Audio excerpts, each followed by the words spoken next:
Let's talk a little bit about the structure of the cell. I've done a lot of videos where we deal with things that go on inside of them, but I haven't done one where we just talk about the entire structure of them.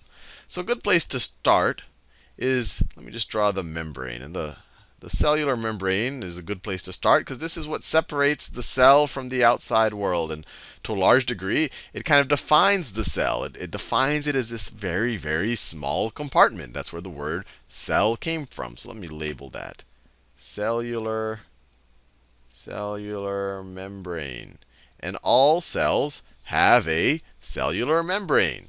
Now, if we think about maybe the most important thing that defines a cell, you've probably seen in the DNA videos, and we're going to talk about translation and transcription and all of that, that what defines what a living organism is its DNA. So all cells have DNA inside of it. And I won't go into the details of how DNA defines what an organism is. I've done that in some detail on the DNA videos. But all cells have DNA here. This is more of a kind of an anatomy of a cell video than necessarily the function. But we'll go into the function because we need to know what these different parts do. So this is right here. This is the DNA. This is the DNA. And it's in its chromatin form here. There's also little proteins here. There's protein, not in all organisms, but we're going to stick to eukaryotes. And I'll talk a little bit about the difference between eukaryotes and prokaryotes in a second. But you have DNA. As I've drawn this cell right now, this is pretty much any cell in any animal or plant or whatever kingdom could look like this. I haven't drawn a lot of the details. I've just drawn the DNA and the cellular membrane. Now, here's kind of the first major division in the living world, or at least from our point of view, or that it seemed obvious, is that some cells have a membrane around the DNA. So they'll have a membrane around the DNA that separates the DNA and the chromatin and everything that makes up the stuff within the DNA, separates that from the rest of the cell. And this is called a nucleus. This is called a nucleus. And I said that's a major division because when some people looked at some cells and they saw nucleus, and other cells and they didn't see nucleus, they say, hey, this is a good way to classify organisms. So they called things that had nucleuses eukaryotes. These have a nucleus. So as I've drawn this cell right here, it is a eukaryote. Now, if you do not have a nucleus, you are dealing with a prokaryote. No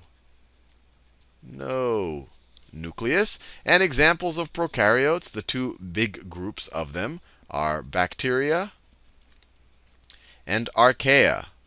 And archaea are really interesting. We know very, very little about them. They were originally thought to be types of bacteria, but now people are realizing that they're this whole completely other group, and we've actually observed a very small subset of them. So it's a very fascinating group. And it actually turns out that evolutionarily speaking, you shouldn't make this division first, that it actually makes more sense to divide things into eukaryotes. I'll just write that, euc, bacteria, and archaea. That you don't want to do this division first, that there are actually three separate groups that you want to start off with.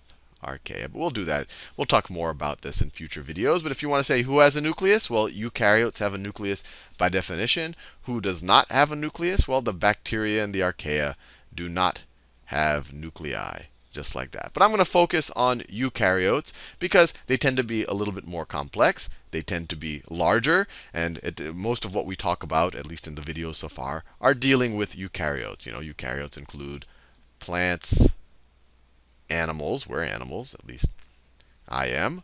Animals and fungi, and there are other groups within eukaryotes, but these are the ones that we normally deal with in our everyday world.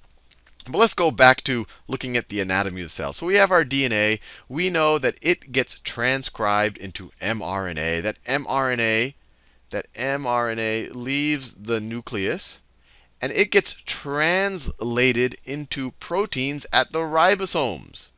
So the ribosomes are these little complexes that could be floating all over the cell. And we'll see in a second that they can also be attached to these other membrane structures. So this is a ribosome. Ribosome. ribosome. And if all this talk of DNA transcription into mRNA and mRNA leaving the nucleus and traveling to the ribosome to be translated into proteins makes no sense to you, there are several videos where I go into that in detail. But what I want to do is just focus on all of the different parts, kind of give a big picture of things. So ribosomes are where mRNA that gets transcribed inside the nucleus from DNA, where it gets translated into proteins. So you can kind of view them as the place where information actually turns into proteins, which then can be used anywhere else in the cell. Now, one interesting, and these ribosomes, they're made up of proteins, and actually they're made up of RNA. And so one question is, well, where are the pieces of the ribosomes made? Well, some are made by proteins, which might be made in other ribosomes. But some of it, the mRNA ribosomes, you can kind of view them as this big, as this mess if you were to look detailed. There's some protein there, and I'm not drawing it that realistically, but then you have some mRNA tied in with the protein. And the mRNA isn't used for actual information purposes like it normally is when it goes from DNA to the ribosome. Within the ribosome itself, ribosomal RNA is actually used as part of the structure. It actually helps the ribosome function as a ribosome. So it's actually part of the ribosome. And all of that gets built in a part of the nucleus called the nucleolus or the nucleole. Let me write that down. So this right here, this is interesting right here. This is the nucleolus.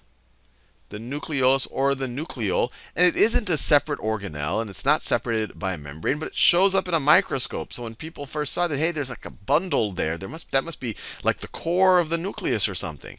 But it turns out what it is, it's densely packed. You got DNA and RNA, and that's actually where the ribosomal RNA, the stuff that makes up the ribosomes, is actually produced. But it's so dense that it shows up on a microscope, and that's why people decided to name it something different. But it is not membrane bound. It's not an organelle within an organelle. It's just densely packed of proteins and ribosomal RNA. It's where ribosomal RNA gets produced.